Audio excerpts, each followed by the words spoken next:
Sahabat keluarga muslim, pemirsa Salam TV yang semoga dirahmati Allah Subhanahu wa taala. Arti dari ayat yang kita bacakan tadi adalah yauma la yanfa'u adh-dhalimina ma'dziratuhum wa lahumul la'natu wa lahum su'ud dar. Pada hari kiamat tidak akan bermanfaat bagi orang-orang zalim permintaan maaf mereka, penyesalan mereka, karena percuma dia menyesal di akhirat, karena tidak ada lagi kesempatan untuk bertaubat kepada Allah Subhanahu wa taala. Walahumul la'natu wa lahum su'ud dar. Bagi mereka laknat Allah Subhanahu wa taala dan bagi mereka tempat kembali yang buruk. Sahabat keluarga muslim yang semoga dirahmati Allah Subhanahu wa taala. Marilah kita hidup untuk akhirat. Jadikanlah akhirat sebagai niat kita dalam kehidupan ini. Sebagaimana sabda Rasulullah sallallahu alaihi wasallam dalam sebuah hadis sahih, "Man kanatid dunya hammahu, farraqallahu alaihi amrah, wa ja'ala faqrahu baina 'ainayhi, wa lam ya'tihi minad dunya illa ma kutiba lah. Wa man kanatil akhiratu niyyatahu, jama'allahu amrahu, wa ja'ala ghinahu fi qalbihi, wa atathu dunya wa hiya raghimah."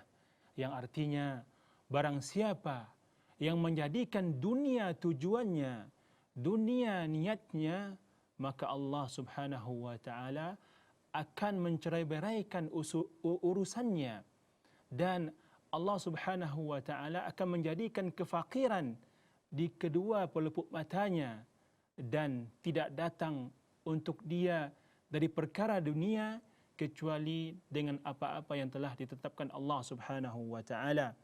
Dan barang siapa yang akhirat niatnya, akhirat tujuannya, maka Allah Subhanahu wa taala akan mengumpulkan urusannya, akan memudahkan urusannya, dan Allah Subhanahu wa taala akan menjadikan kekayaan di hatinya, dan akan datang dunia kepadanya dalam keadaan hina.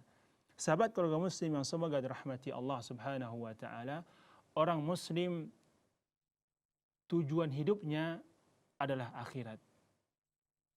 Oleh karena itu, wajib bagi setiap muslim untuk berbekal dengan sebaik-baik bekal untuk menghadapi kehidupan yang abadi, kehidupan yang kekal. Berbekallah dengan bekal terbaik, yaitu takwa kepada Allah Subhanahu wa taala. Sebagaimana firman Allah Subhanahu wa taala, "Wa tazawwadu fa inna khairaz zadi taqwa." Dan berbekallah kalian karena sebaik-baik bekal adalah takwa kepada Allah Subhanahu wa taala. Takwa memiliki makna melaksanakan perintah Allah Subhanahu wa taala dan menjauhi segala larangan Allah Subhanahu wa taala.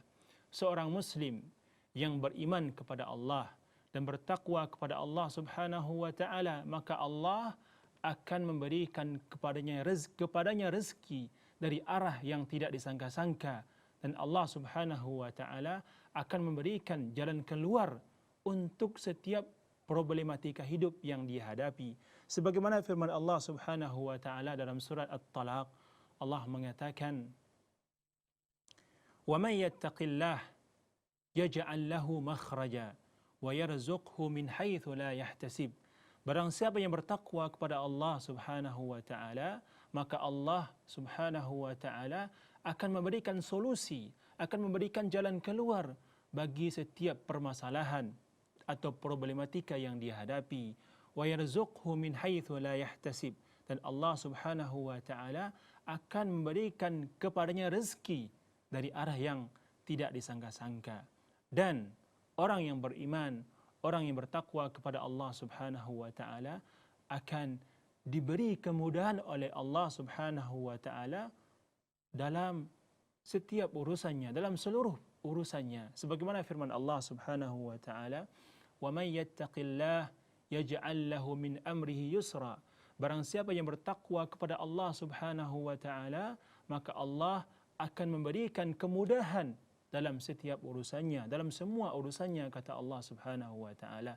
Serta sahabat keluarga muslim yang semoga dirahmati Allah Subhanahu wa taala, dan juga orang yang beriman dan bertakwa kepada Allah Subhanahu wa taala, Allah akan menghapus kesalahan-kesalahannya, menghapus dosa-dosa yang dia lakukan, dan akan melipat gandakan pahala bagi dia.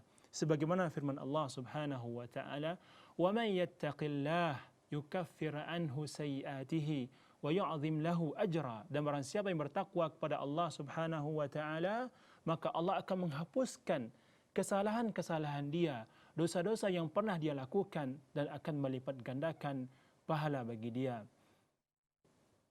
Sahabat keluarga muslim pemirsa Salam TV yang semoga dirahmati Allah Subhanahu wa taala, Rasulullah sallallahu alaihi wasallam juga mengingatkan kepada kita bahwa kehidupan yang sebenarnya, kehidupan yang abadi adalah kehidupan akhirat. Sebagaimana dalam sabda beliau, "Allahumma la 'aisha illa 'aishul akhirah, faghfir lil ansar wal muhajirah." Ya Allah, kata Rasulullah sallallahu alaihi wasallam, tidak ada kehidupan yang abadi melainkan kehidupan akhirat. Oleh karena itu, berikanlah ampunan bagi orang-orang Ansar. Orang-orang Ansar merupakan sahabat Rasulullah sallallahu alaihi wasallam dari suku Aus dan Khazraj, dan ampunilah dan berikan juga ampunan kepada orang-orang Muhajirin. Orang-orang Muhajirin merupakan sahabat Rasulullah sallallahu alaihi wasallam yang ikut hijrah bersama beliau dari Makkah menuju ke Madinah. Sahabat keluarga muslim yang semoga dirahmati Allah Subhanahu wa taala, dan juga dalam sebuah athar disebutkan perkataan Ali bin Abi Thalib radhiyallahu anhu, beliau mengatakan, "Irtahalatid dunya mudbiratan." Dunia akan pergi meninggalkan kita. "Wartahalatil akhiratu muqbilatan." Dan hari akhir, akhirat akan datang kepada kita, pasti akan mendatangi kita. "Walikulli wahidati minhuma banun." Dan bagi setiap dua hal tersebut, bagi dunia dan bagi akhirat, memiliki anak-anak. "Fakunu min abna'il akhirah." Maka jadilah kalian anak-anak akhirat. Jadilah kalian orang-orang yang tujuannya akhirat.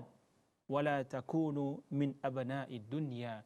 Dan janganlah kalian menjadi anak-anak dunia. Artinya jangan kalian menjadi budak-budak dunia, orang yang hanya menginginkan dunia, orang yang hanya menjadikan tujuan hidupnya mencari dunia tanpa memikirkan kehidupan akhirat. "Fa innal yawma amal wala hisab."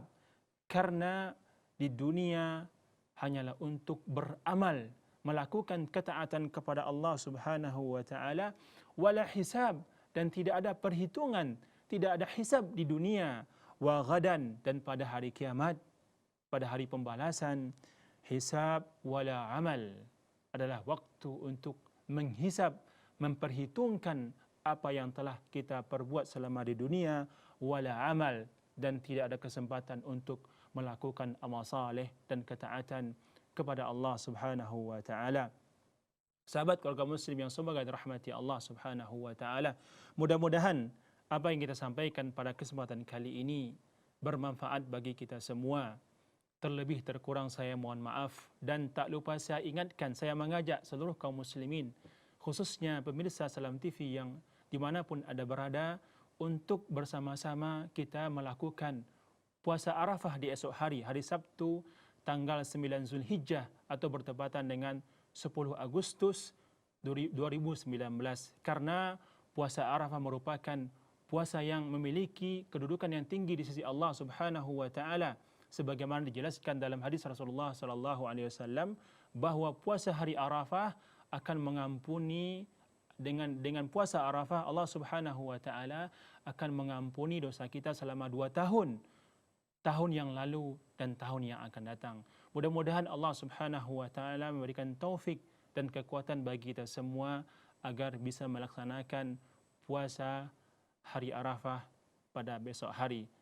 Demikian, subhanaka Allahumma wa bihamdik, asyhadu an la ilaha illa anta, astaghfiruka wa atubu ilaik.